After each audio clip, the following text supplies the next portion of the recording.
बहुत कम लोग जानते हैं कि एक बार मौत का फरिश्ता खुद जख्मी हालत में अल्लाह के पास गया था और उसकी वजह कोई और नहीं बल्कि हजरत मूसा अलैहिस्सलाम थे। हजरत मूसा अलैहिस्सलाम अपनी कौम की रहनुमाई और अल्लाह के दिए हुए कामों में मशगूल थे। वो लोगों के मसले हल करते थे, उन्हें नसीहत देते थे और अल्लाह की इबादत में लगे रहते थे। एक दिन वो अपने घर में थे कि अचानक एक अजनबी शख्स उनके सामने आ खड़ा हुआ। वो आम इंसान की शक्ल में था और बिना इजाजत अंदर आ गया। हजरत मूसा अलैहिस्सलाम को यह गवारा नहीं हुआ कि कोई यूं ही घर में दाखिल हो जाए।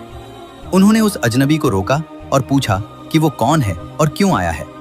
उस अजनबी ने कहा कि वो अल्लाह की तरफ से उनकी रूह लेने आया है, लेकिन उसने ये बात इस अंदाज में कही कि हजरत मूसा अलैहिस्सलाम उसे कोई आम आदमी समझ बैठे।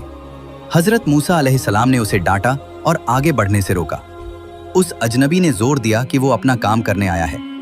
बात बढ़ी और उसी लम्हे हजरत मूसा अलैहिस्सलाम ने उसे एक थप्पड़ मार दिया। उस थप्पड़ से उस अजनबी की आंख जख्मी हो गई। वो अजनबी दरअसल मौत का फरिश्ता था।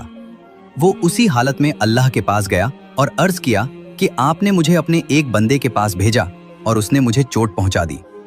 अल्लाह ताला ने उसकी आंख को सही कर दिया और फरमाया कि तुम दोबारा जाओ और उन्हें बताओ कि मैं मौत का फरिश्ता हूं और अल्लाह के हुक्म से आया हूं। फिर मौत का फरिश्ता हजरत मूसा अलैहिस्सलाम के पास लौटा। इस बार उसने अपनी पहचान साफ तौर पर बताई और अल्लाह का पैगाम सुनाया। हजरत मूसा अलैहिस्सलाम को तब एहसास हुआ कि उनसे गलती हो गई है और उन्होंने फौरन माफी मांगी।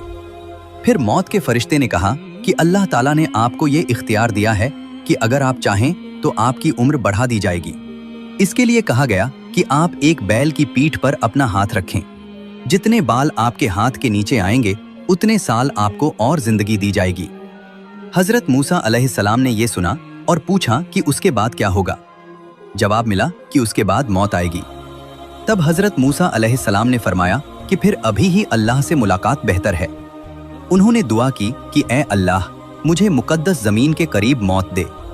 अल्लाह ताला ने उनकी दुआ कबूल की और वहीं उनकी रूह कब्ज की गई।